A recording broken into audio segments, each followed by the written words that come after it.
Hey guys, welcome to a brand new episode of the Service Without Excuses podcast, where we talk to real world service business professionals about what they're doing every day to make the difference, not only in their customers and clients' lives, but also with their staff. Each week, we interview those that make critical differences, the challenges, the strategies, and the triumphs. Our mission is to change the that are holding us back in our business. Our purpose is to exchange strategic ideas to help each other grow. Our values reflect honesty, integrity, discipline, structure, equaling results. Our short-term goal is to destroy the limiting beliefs that are preventing true success. Our long-term goal is to grow and build an actual business, not a ticking time bomb. The final result is to make you enjoy what you do and how you do it every day. Welcome to the Service Without Excuses podcast. Hey guys, welcome to a brand new episode of the Service Without Excuses podcast. I have an old friend with me tonight that I've known for a very, very long time, just like my guest the other night. Longer than probably either one of us would like to admit. And we got into this business a long, long time ago. But I want to talk about Scott, and Scott has built a multi-truck company in one of what I feel is one of the smallest and probably the hardest markets in America. We have a mutual friend, Jim Pemberton, which is also going to be a guest on here at some point. And I know Jim had said to me, we were talking one time, and he goes, "I feel bad. You're in the Scranton-Wilkes-Barre market of Pennsylvania. That's a very tough market." I tell everybody this is wrong. Meadville's worst. And he started laughing because you might be onto something there. I said, if you can make it in Meadville, I think you can make it anywhere. And I've been in rural Pennsylvania, but that's the urban jungle compared to where you're from. And then I've been in New York City, obviously, and now in New Jersey. So New Jersey's a little bit of New York and Pennsylvania all in one, but that's nothing in pales in comparison to the climate you have out there. He is out near Erie, if I believe. Scott, is that correct? Yeah, we're just south of Erie. Just south of Erie. Okay, that's awesome, man. Do you have snow out there right now? Right now, yeah, there's about 2 inches of snow on the ground. Yeah, we got cold weather. Not very much. We get lake effect that. So. Yeah, we got a little bit of, it's cold, but it's going to be 60 degrees tomorrow. So yeah. Jersey weather is very interesting. I'm not that far. I'm about 20 minutes from the ocean at most. And we get some really interesting weather. You can be rain, snow, sleet. But like Pennsylvania, what I remember growing up in the Pocono area, it's, you can get 20 inches of snow and it take 4 months to finally melt off the bottom. 20 inches of snow here will be gone 3 days later. So it's just a different world. So what I usually like to ask my guests is a little bit about their business, a little bit about that background, where they come from, the journey that got them to where we are today, having this discussion. I tell everyone to just kind of give me a little bit of information and let them know where you came from. I know you worked full time for another company for a long time, and then you pulled the trigger and just blew this thing up from what I saw. And I've been following you and very honestly proud of what you've been able to accomplish there. So it's awesome to see. So go ahead, give me a little bit of a heads up on it.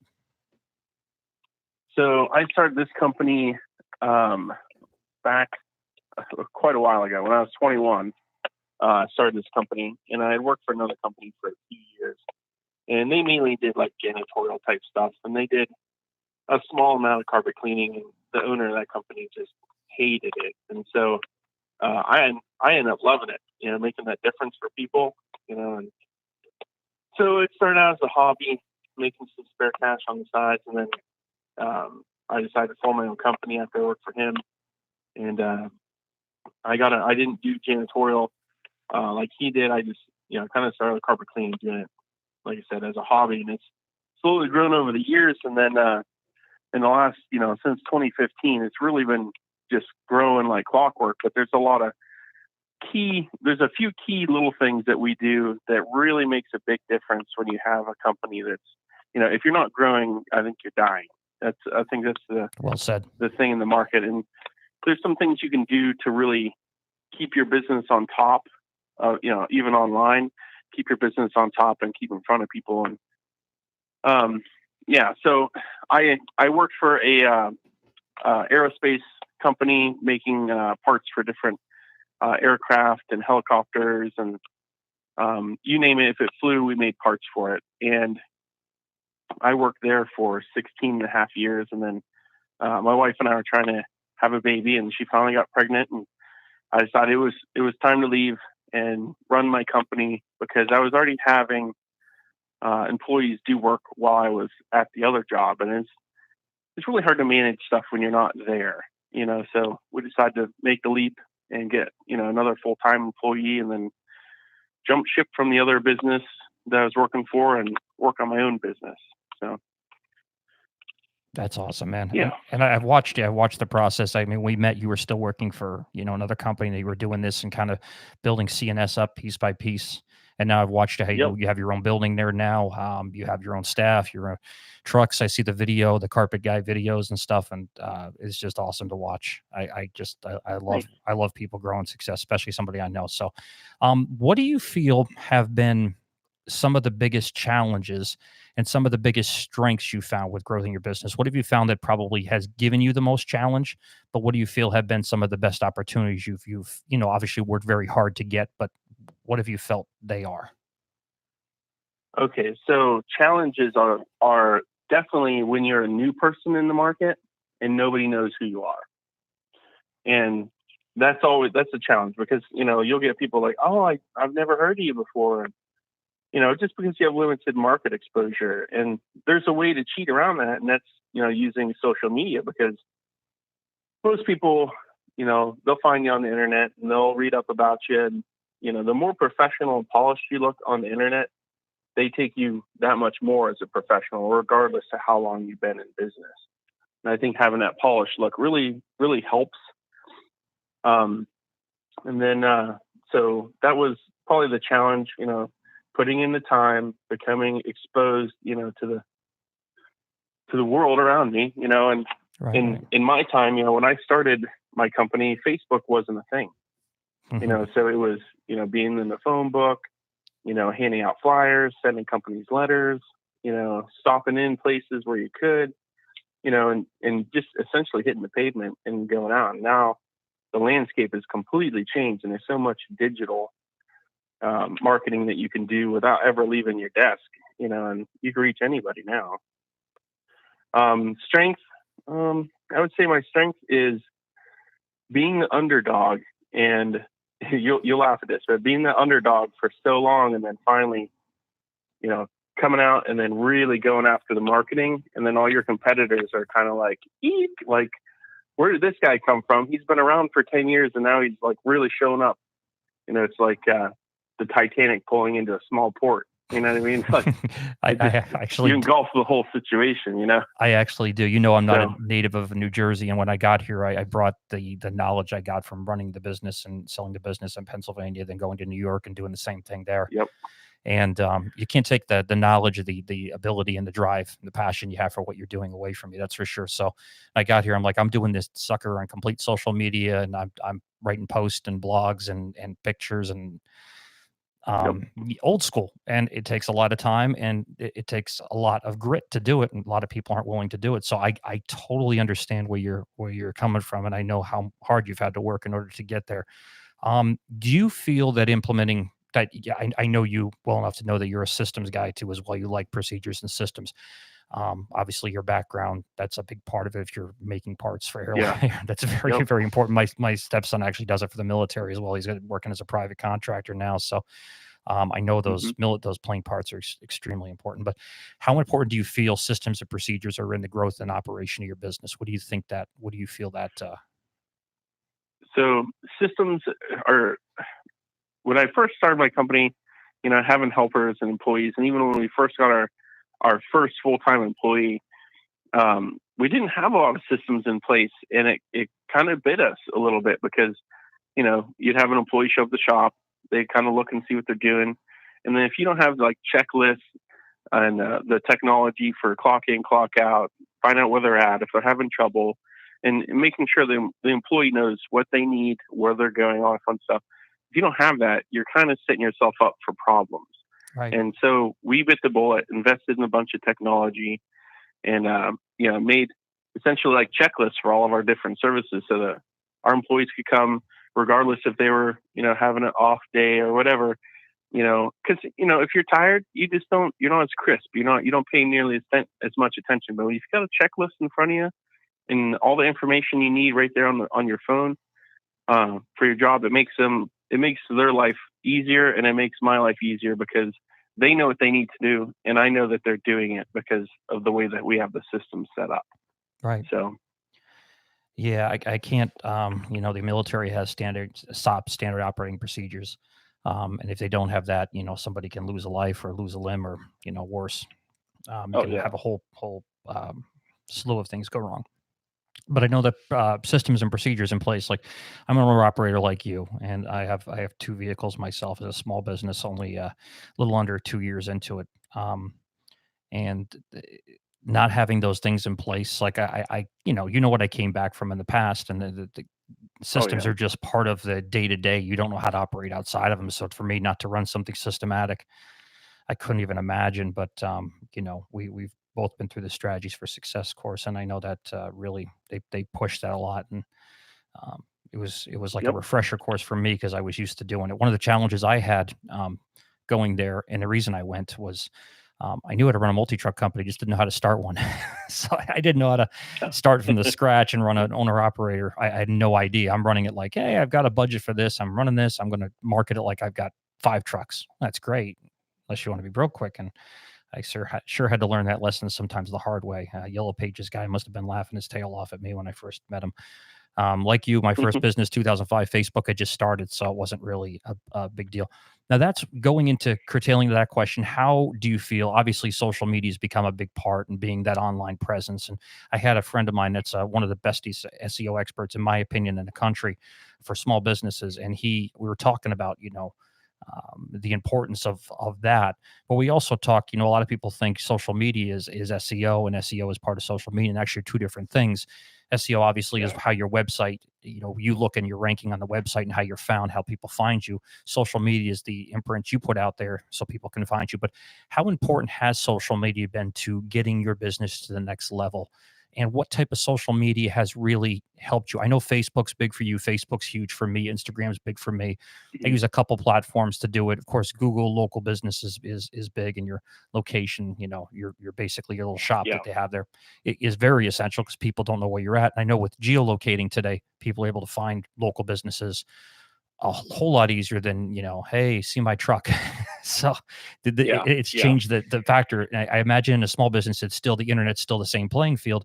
It's less people to pull from, but as long as everybody's online, they all know you're there. You're there. So how have you felt that has made an impact on your business as far as the growth?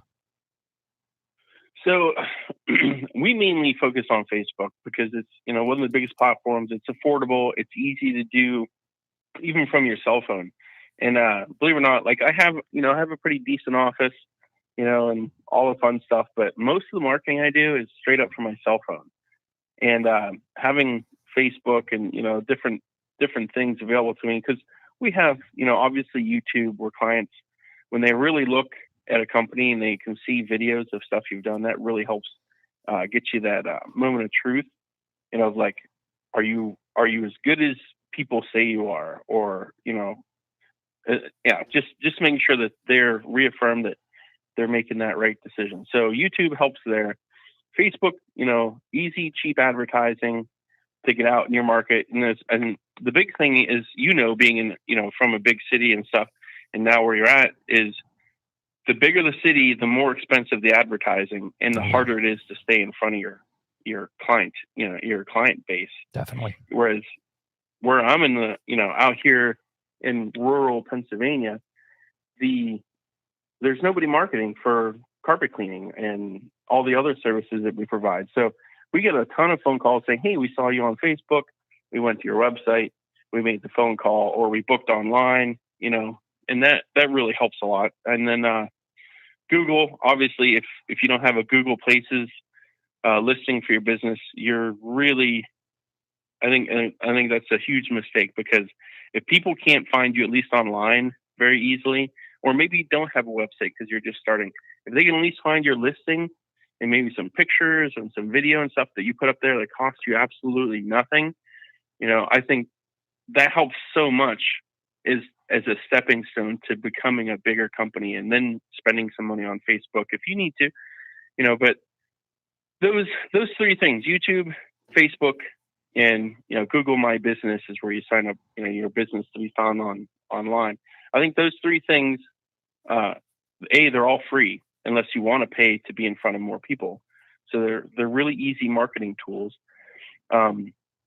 You can do pretty much anything you want on those platforms and be seen pretty quick as far as, on the internet or share videos and, stuff like that. I mean, you and I both know that some of those videos that people put out that are just cleaning videos, they go viral and the whole country sees them in an hour, so they're very powerful tools. The biggest app right now is an app called TikTok. Now, I don't go on it because I just don't have time for it, just like I didn't have time for Snapchat. Not that they're not important apps and forms of media, but to me, I didn't see the value in it. But the biggest app in the world is TikTok. I was listening to a friend of mine do a podcast about 2 years ago, and he was talking about the biggest app that's going to be out was called TikTok. And I'm listening to the interview, obviously, much later time. I think this guy 2 years ago knew TikTok was going to be the biggest media. I don't know how to monetize it necessarily at this point, but I'm sure there's going to be a way to shoot a video. But my wife, which is, my age or older, TikToks all day long. I don't TikTok because I'm good on a lot of other media, but I don't have the time to necessarily do it. But I'm not against it. I'm just trying to figure out, like I mentioned about marketing for social or service-based businesses, and I says, this one. I said Twitter, and I said I don't know if you can market Twitter, but then we have a president that markets on Twitter like crazy, and essentially that's a lot of what he does. He understands the power of marketing better than most, and that's his way of getting it across. Following that, I always talk about something called social credibility, which means how people perceive you, how people see you, how people see you both virtually online and in person. I always say online is what people read and offline is what people hear. So offline is what one person says to another person. Mrs. Jones tells Mrs. Smith, "Hey, you got to hire Scott Smith and CNS. They're just the best guys in the world. They do a great job. Great bunch of people. I couldn't ask for a better thing." That's to me, that's old school offline. Online to me is anything that people read. And when I say that, the social credibility is basically mostly what people read. Yes, it's good word of mouth advertising, but you get away from word of mouth and word of see. You look at what people actually write. You look at the vision of what they have, and that's reviews. And I know for our business, we are up to around 100, just shy of 150 reviews in a year and 8 months. We put a system in place to capture that. I use Sotellus, and that's really helped a lot and made it very simple for us to do that. But we were always focused on making sure we built up that social credibility and reviews. Do you feel reviews are important to the growth of your business? Obviously, it's a little bit different than what my market is. I can get them, maybe a little bit easier. But do you feel reviews are important in the growth of your business? Oh yeah, absolutely. So we do a couple things. We use a program called House Call Pro, as you probably already know. Oh yeah. And we use House Call Pro, and there is some things that you can do to help stay in front of your clients and help to capture reviews. So one thing we do is as soon as a job is done, there's an email sent out saying, "Hey, we really appreciate your business. We feel that a lot of the personal touch is missing when you hire a large franchise. And we just want to make sure you are happy with everything that we did. If you have any questions, feel free to contact us. But if you could leave us a review, it takes 30 seconds to leave us a review. It really helps us out as a small company and a growing family." And we get a lot of people that reply to that, and they're like, "Hey, I just did the review for you." And we'll see it come across Google or Facebook. The other part is I know you use, like you just said, software to capture reviews. We use a company called Nice Job, and Nice Job has essentially a program that helps capture reviews also. And it sends them an email saying, "Hey, we'd love it if you could write us a review." And it sounds super personable, just like my email does. And they send it out, however many times you want, but typically 3 emails and then it's done. We don't pester the clients any more than that. And that's really helped us gain reviews. And reviews are really important because, again, that's, those moments of truth. Like, we get a lot of people that go through our reviews. I forget how many we have online now. I can look here in a second. But they go through reviews and like, "Oh, yeah, I saw my neighbor and my cousin and this other lady that I know and this other person." Because usually people that are social are really social, and they know all the other people that are very social. Right. And it's all a little interconnected web. And then they hire you, and then they talk about you to other people, and it's like it's kind of like a spider web. One spider web grows and then hits another spider web, and it's like it just ends up covering your whole area with people and everyone's interconnected. And it's just the power of the internet. But reviews are super important because, are they going to, does somebody want to hire a company that has 0 reviews, 0 pictures, 0 online presence, or one that has good reviews, lots of pictures, lots of video of what they can do and what they're doing? Which one would you pick? I'd pick the one that knows what they're doing and can prove it versus the one that's kind of like a gamble. I agree. And that's the point of social credibility. I get jobs and I talk about it weekly where people say, I saw your reviews. That's why I want to hire you. And what it does from our standpoint is it breaks down and pre-qualifies people. So Yep. I always say Google can ban people, and I've seen it. They've banned people for putting fake reviews up left and right. A lot of them will do it, but if Google puts you down, you're it's like putting down the entire country. I mean, it really can make a difference on your business. And I talk to people. I have a coaching client that was like, well, I had my friends write, don't do that. Don't just don't go there. Yep. First of all, it's unethical. It's fake. People are going to see right through it. You see every day people talk about something and 10 years later, it comes back to bite them. I says, that's no different than doing that. Spend the time to do it right. It's not that hard to do versus just finding the easy way around it. And that's what I was in the last podcast. I was talking about that, how people do that. And if you put a couple fake reviews up, you can get your friends to only push you so far, but then people start realizing this company must be a legitimate company because they have some real, credibility there, no pun intended to it. So that's it. Another question for you. How much of a difference now, obviously, franchising was in my background in the past. Not that I ever owned one. I managed one. I worked for one. Mm-hmm. I know the advantages to a franchise. I know the competitive advantages to a franchise. I have been out of the ball game for a long time now at this point, but I still keep my feet to the grind, and I still talk to people that are still quite involved with it. And obviously they have struggles too as well. Just a bigger thing to work with, but it's all the same pull they're marketing to. How much do you feel the advantage, and when you're dealing with people trying to book a job, do you feel they favor you because you are a small family-owned business, that you are a family-owned business? We'll forget the small part because I think you're going to be big in your area in time, much bigger than probably even where you see you are now. But do you feel being a family-owned business, owned and operated business is an advantage versus a large franchise? And I know you do have them in your area. I know they're not Yeah. they're not like the dominant presence out there, but they're still there. And if you take the amount of population in your area, amount of population here, it's still they're the same when it comes down to it. You have so many people you can only market to from that standpoint. So how have you felt that has been an advantage to you from being a family owned business versus a national chain? So obviously national chains, we all know of a franchise, and I'm not going to mention any names, but there's benefits, as we both know, as far as marketing stuff. But being a hometown cleaner, and you see the same client year after year, they become less of a number and more of a friend, and it works the same way both ways. You see that person, oh yeah, hey, I saw you got a new puppy, or I saw you did this to your house, or oh, you got a new room of carpet, or different things, and they're the same way too. Oh, instead of being this franchise is sending somebody, no. When it comes to my company, they're sending an employee that I've had for a while, or I'm coming out to their job to do the work. And a lot of times, people that really want us, like want me specifically, they'll request me, and sometimes they request my employees because we try to be personable more than anything else, and that is really the difference between a franchise and a hometown company. Is that personal feel. You live in the same community.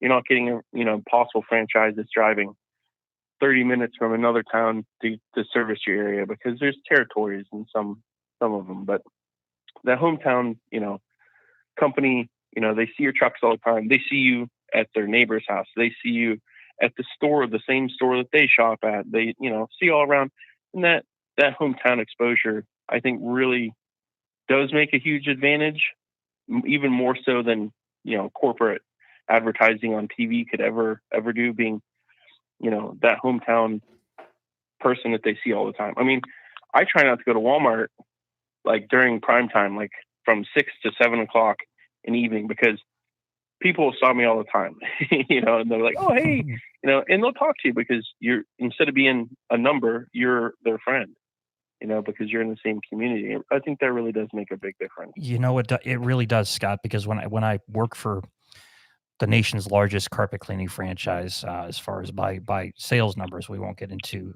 other ones that have more Yeah. franchisees, but I felt when I left and formed my own business in 2005 that was one of the biggest variables, that it gets lost, especially when your company doing over $1 million a year. There's nothing wrong with that, but it almost becomes numerical at some point, and you're just a file essentially. And we try to save all their information. We Right now, with the program we have, it saves their information on their phones, so when the person calls, we know who they are. We know it's Mrs. Smith that hired us 6 months ago, and Yeah. we already have a file essentially built on the job we did for Mrs. Smith 6 months ago. We can pull it up and say, hey, how's this, and try to keep those little personal touches. How's your nephew? Is he still in the military? Whatever that happens to be. It doesn't have to be anything crazy. It shouldn't be something super personal. It should be something that's a variable that it's a commonality between everybody.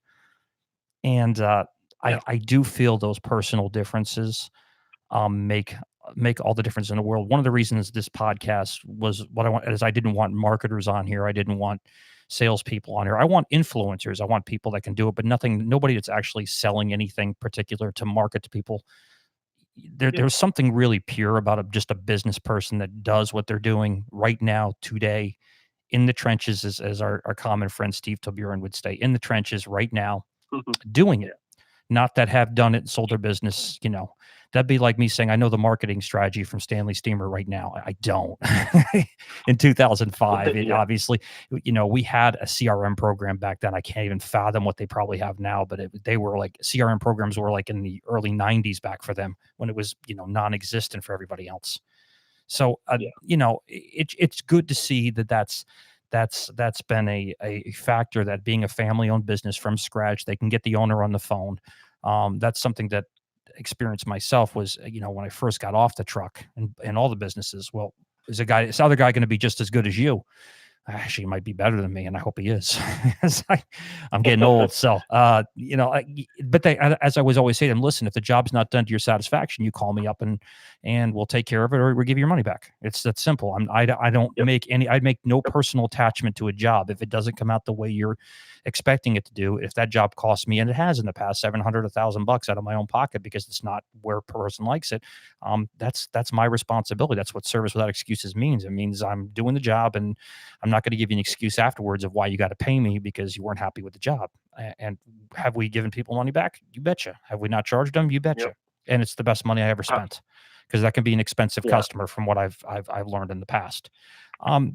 Speaking of influences, what has influenced you personally to do what you're doing? Obviously, you're an entrepreneur. You've always been an entrepreneur. You never had the brain or the mindset, from what I remember, of a person that just wanted to go in and do a grind, a 9 to 5 on a job. You always had a brain, and you were willing to do the work and put in the effort and put in the sweat equity, as it's called, to get where you needed to be. You and your wife both. So, I guess that's really my biggest question is what has really influenced you in order to get to where you're at? What have been the biggest factors? So there's a lot of factors in my life. I mean, I grew up fairly poor. So when you grow up poor, even some of the most successful people, I mean, they started businesses in their garage, and now granted, a lot of us carpet cleaners still run our businesses out of our garage, even when we're in retirement, but, retirement age. But the idea is that, you want to be successful, you want to make money, you want to be able to do things that you want to do when you want to do them. And that's kind of where it breaks out. You're an entrepreneur when you want that, when you want to be able to run your own schedule, do the things you want to do, and still make money and have fun with it. Whereas, when I worked at the other company making aerospace parts, you were there at 7:00 in the morning, you were there till 5:00 at night. You did relatively the same thing over and over and over again. And a lot of it is creativity. It's like I have a mind that wanders and thinks and explores and thinks all these different ways to do things. I think that's kind of an entrepreneur trait is being creative. Absolutely. Versus somebody that's okay with just going to the same job for their whole life and sitting behind a desk or, making parts or whatever. When I was at the other job, I'd be running a machine. I'd be making, them obviously tons of money. I would be booking jobs for my cleaning company. I'd be, looking at new equipment, how to be better, quicker, faster, just that kind of mindset, being creative and exploring your options so you can have more time or have time to grow a family and, just have the time to yourself. Whereas that company is almost stealing it from you because they're not purchasing your products that you're making. They're purchasing little bits of your life every day from you through a paycheck by paying by the hour. Whereas an entrepreneur, you and I both know that there's some days you'll make $100 and there's some days you'll make thousands of dollars, and your time may not be proportional to that, but it's a lot better than working a job at $10 an hour or $20 an hour. Like I was, it just frees more time up being an entrepreneur. And I kind of felt locked up when I was working for the other company. Whereas now, I can do anything I want with my company, have the time I want or not have the time I want. If I need to, get back to the basics and get on the truck and grind and, make those connections that are going to help grow my company, there's a lot of little things, but that's essentially awesome, man. Being creative and having that desire to be more than just an hourly employee. 100%, man. I always said we had Route 81 that ran through part of Pennsylvania I'm from, and I said rather scrub I-81 with a toothbrush and sit in a factory or warehouse all day long. As monotonous as that would be, because I think I'd still be more intrigued by the different dirt lines on the highway than to be the opposite way. So I'll wrap this up real quick, Scott. What is one piece of advice, just one, you could give to somebody that's saying, you know what, I'm thinking about starting my own thing. I'm not quite sure. I'm a little scared, which is normal. We're all scared. You could be a serial entrepreneur doing millions of dollars a year. You're still scared. If you're not, you're lying. You look at it and go, what is that one piece of advice you could offer somebody that's just thinking about it? All right. So one piece of advice. I would say before you do anything, don't make like an instant decision. Okay. So there is, granted, there's always companies and people that are the first of their industry. But if you're in the cleaning industry, you're going to be able to see who's successful at what they do. And you're going to be able to see, who does what to be successful versus, whether it be social media, their website, their people skills, whatever. But there's nothing wrong with mimicking somebody else is successful. Okay. So, like when you and I first met, Rob, you were, $1 million company, right off the bat. I mean, in what, a quarter of the time that my company has grown. And I copied you. You were doing a bunch of social stuff. This is before Facebook, but you were online. You had a good site. You had really good print material, and I started copying a lot of stuff, not word for word, but like doing the same things that you were doing, your traits, your habits, stuff like that. And then, other companies that were doing the same thing. I mean, look at Mark Sager. He's huge on social media. Yeah. So I started doing more social media stuff more often, and that's really helped too. But there's nothing wrong with asking somebody for help, mimicking people that are doing a job, not copying them, mimicking them. And there's a difference. Copying is taking their stuff and trying to pretend it's yours, which is illegal. Mimicking them is, okay, let's say social media. Oh, they made a post today. I should probably make a post today. Or they made a video. Maybe I should make a video today. Right. There's nothing wrong with that mimicking another company, but there's always help from people, that are willing to help other people. Like you and I have a mutual friend, Jim Pemberton, and Jim's helped me so much over the years. And like you kind of get in a grind, and then you kind of get in like a dull spot, and you're like, man, what should I do? And then you ask them, I asked Jim tons of questions. You can ask him. I've probably asked him 100,000 questions. Ditto. And, he might be not giving you like the keys to the capsule, but he's giving you little clues on how to be successful, or, how this company's able to make this much money in this amount of time versus this other guy. A lot of it's equipment, a lot of it's knowledge, but it all comes down to mimicking someone else that might know more than you do, or does more than you do online or in their business. But I think mimicking another company, I think that would probably be my number one. My number one thing is, see who's successful, making sure that they're not just full of hot air, making sure that they know what they're doing, and, start following in their footsteps. And having a coaching company, obviously, yes, does help. And that's where, like our strategies that you and I both went to, that's kind of like a coaching company. Oh, 100%. And you've helped me over the years answer some questions and some stuff, over the years that I've had questions on. So, yeah, either way. Yeah, so that's my 2 cents. No, it's absolutely great. I always thought Jim Pemberton, I thought he was like the Yoda of the cleaning and restoration business, because this guy is like, I mean, he's a genius. He's an absolute genius. And it's not just like technical advice. People, I'll go to him to get technical advice on carpets, upholstery. No, that man knows a lot of stuff, and his father's the same way. I mean, he's insanely smart. So I can't wait to actually have him on here at some point. He's one of the folks that I reached out and said, please do this podcast. Because I know that he's going to, it's going to be off the charts what he can present. And Mikey's doing one too as well. So both of those guys. I remember I sat in the room at Strategies. You'll find this ironic, and I'll cut this off.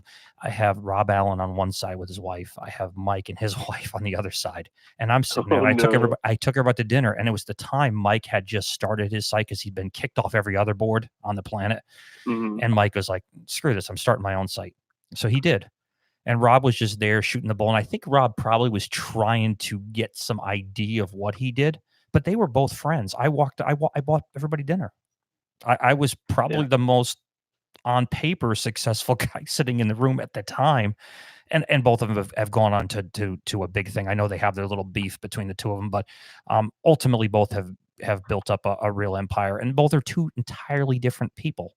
And have a totally different outlook on business. I mean, Alan is a serial entrepreneur, and Mike is just, a well-respected guy that talks like he sees it, and has a huge following because he's straightforward and honest. So both awesome people, but I tell people that story. So I have pictures of all of them sitting in a room at the time going, this is when life was easy going. So Scott, thank you so much for being here today, man. I really appreciate you spending time. I know it was kind of short notice, and I apologize that I actually screwed up the original date to do this, but I'm glad we were able to get it in today, and I'll get this thing no problem. Slightly edited. I don't do too much editing. As everybody knows, I like to keep it straightforward and not polished in any way, because I want people to get the real information as they would hear it if they were sitting in the room at the same time.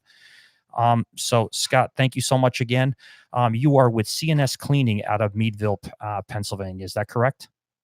Yep, that's correct. And do you have a website too as well?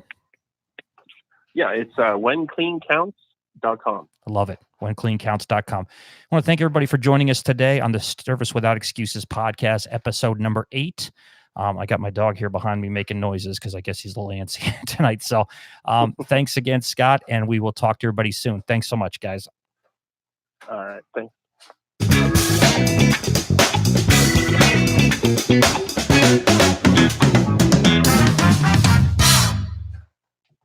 Hey, buddy, you still there? Yep. Okay. All right. Scott, awesome job, man. I mean, really, really good. I'll get this thing put together and I'll send it to you, and then just send a link over to the site. I take this thing, it goes to iTunes, it goes to Google, pretty much every format on the planet it goes to, but the real pusher is on iTunes. But what I'll do is send you a couple links. The one I hosted is called Anchor right now. I'm going to probably switch it to Buzzsprout down the road, which is another forum to host it under, which is a little more expensive, but it gives me a lot more bells and whistles. But up to this point, Anchor will send them to, if they have a Spotify account, if they have Google Podcasts, if they have Podbeam and all those, it'll send it to them, because not everybody has iTunes, even though iTunes is the biggest. And that's the one I would think everybody would go to. It's not true. People go to wherever they want to go, or Stitcher's another one that'll send it to as well. So once I have this thing together, I'll get it out. It's probably going to be in the next day or two, and I'll send it over to you. Yeah, that's fine. I mean, I was serious. Mimicking someone else that's successful, I think is important. Yeah. Because unless you're that person that has coming out with something very unique that's not in the industry, I think mimicking another successful company, is a big deal. But Huge deal. I mean, you have to learn that you learn systems. You learn. I learned this from Brian Tracy a long time ago. You'll spend your lifetime beating your head against the wall if you don't follow success. You can't. I mean, you're just it's the path to doing it versus what it was. Years ago, you'd had to read a book, get a mentor. The mentor could be online. Yes, there's some bad advice, but there's a ton of good advice online. So, can't really beat it, dude. Well, man, thank you so much. I'm going to store your number on my phone, so just give me a call anytime. But I'll give you a buzz and stuff when I get this thing up and get it out to you, and try and stay warm out there. Yeah, sure. All right. Hey, thanks. Send my best, man. If you need anything else in the future, let me know. Definitely. How's the baby doing?